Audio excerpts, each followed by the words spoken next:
안녕하십니까, 알림이 황희두입니다. 추석 연휴에도 윤석열 정부의 민낯은 계속해서 드러나고 있습니다. 그동안 노동조합과 시민단체가 야권과 카르텔로 묶여있다며 얼마나 난리쳤습니까? 하지만 정작 정부가 자칭 보수 성향의 시민단체 소속 활동가들에게 세금으로 해외 연수까지 보내줬다는 게 드러났죠. 국무총리실은 지난 5월 31일부터 7박 9일간 뉴질랜드와 호주로 정책 연수를 다녀왔다 하고요. 1차 연수는 활동가 15명과 총리실 직원 3명이었다 하고요. 2차로는 미국 뉴욕을 예정 중인데 활동가 12명과 총리실 직원 3명이 갈 예정이라고 합니다. 다들 아시는 자유기업원 소속 인사들 뿐만 아니라 1, 2차 연수에 선발된 이들은 대부분 보수 성향이라 하고요. 심지어 관련 단체의 회장과 대표를 역임했던 사람들이 현재 국힘 소속 구의원으로 당선돼 활동하고 있다고 합니다. 관련 대학생단체, 시민단체, 심지어 현 정부 인사가 과거에 몸담았던 단체도 포함되어 있다 하고요. 결국 이승만 박정희 띄워주면 지금 정부에선 마음에 든다는 거 아니겠습니까? 이에 대해 국무총리실은 공정한 평가 선발이었다, 소속단체 정치적 성향은 고려 안 했다, 이런 식으로 해명하고 있지만 대통령이 말한 카르텔은 결국 내 편 아닌 사람들을 가리키는 말에 불과했다, 이런 반박이 즉각 나왔습니다. 해당 소식을 접한 시민들도 기가 차다, 내로남불의 전형이다, 세금이 자기 돈이냐,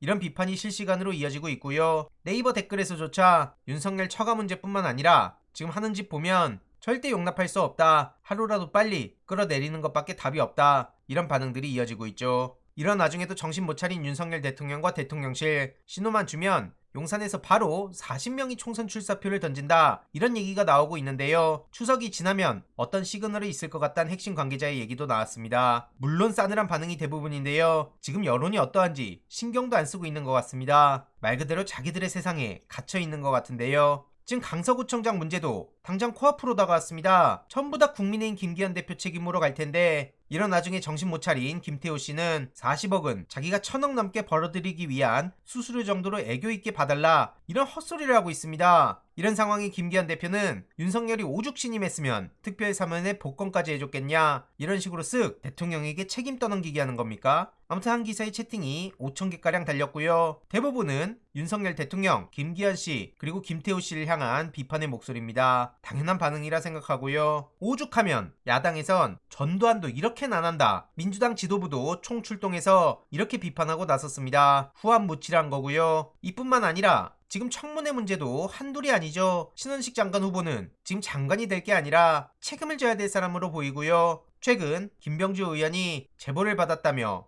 해병대 수사단 회의에 사용된 보고 문건을 공개하기도 했습니다. 추가 문건 내용인데요. 한마디로 이 또한 대통령이 수사 외압에 조직적으로 개입했던 문서 증거가 대놓고 나왔다는 얘기입니다. 앞서 VIP 경로 대목이 적혀있던 문건과는 또 다른 별도의 문건이고요. 결국 이건 박정훈 대령의 폭로 신빙성을 뒷받침하는 문건이다, 이런 얘기입니다. 그러든 말든 신원식 후보는 박정훈 대령 메신저를 계속 공격하고 있고요. 청문회장에서 거짓말을 했던 신원식 씨 과거 이완용 옹호 발언을 안 했다 그러더니 떡하니 박제가 돼서 걸리기도 합니다. 저런 사람들의 말을 우리가 어떻게 믿겠냐고요. 결국 극우 친일 신원식 후보가 우리 군을 이끌면 안 된다, 이런 사실까지 나왔는데 저런 사람들은 극우라고도 부를 수가 없습니다. 정말 어이가 없는 인간들이고요. 뿐만 아니라 유인촌, 김행, 이들에 대해서도 부정적 평가가 훨씬 높습니다. 특히 김행 장관 후보는 이 중에서도 압도적인데요. 윤석열 대통령의 공산 전체주의 세력도 부적절하다는 평가가 대부분입니다. 과반을 넘겼고요. 지금 경제 문제도 난리가 난 상황인데 언론이 문재인 정부 때였다면 어떤 식으로 보도했겠습니까? 참고로 이와 관련해서 굿모닝 충청에서 홍범도 장군 바로 알기 공모전과 특별기획전을 연다고 합니다. 10월 20일 금요일까지 관련한 공모전과 기획전이 열리는데 관심 있으신 분들은 편하게 참여 부탁드리고요. 우리가 역사를 잊어서 안 된다는 거 다시 한번 느낍니다. 아무튼 이런 상황을 두고 이재명 대표는 오늘 페이스북에 오랜만에 입장을 전했습니다. 합계 출산율 문제부터 기업 부채, 심각한 가계 부채, 거기에 외교 문제, 친환경 에너지 문제 등 산적한 문제가 산더미란 거고요. 한가위임에도 웃음보다는 한숨이 앞선다, 그래서 윤석열 대통령에게 민생 영수회담을 제안한 겁니다. 민생을 외면한 채 상대를 부정하는 전쟁 같은 정치가 불안하고 불편하다는 얘기가 많이 나오고 있고요. 민생의 핵심은 경제고 경제는 심리라는 거죠. 대통령의 전향적인 결단을 기대한다고 했지만 많은 시민들의 예상처럼 대통령실은 또 피의자 타령하면서 거들떠도 안 보겠다, 다시 한번 이렇게 도망치고 있습니다. 자신감도 없고 신념도 없고 개념도 없고 국민을 생각하는 마음도 없고 이런 비판을 안 할 수가 없고요. 이에 민주당에서는 야당 모욕하지 말고 응해라 이렇게 비판하며 언제까지 조작 수사를 핑계로 야당 대표를 모욕할 거냐 이렇게 지적하고 나섰습니다. 지난 1년 반 동안 야당과 대화를 거부한 채 방탄 타령만 하다가 최근 망신당한 게 누굽니까? 책임져야 될 사람들 다 옷 벗어야 된다 보고요. 이후로 어떻게 진행되는지 소식 계속 전해드리도록 하겠습니다. 이번 내용도 유익했다면 구독, 좋아요, 알림 설정,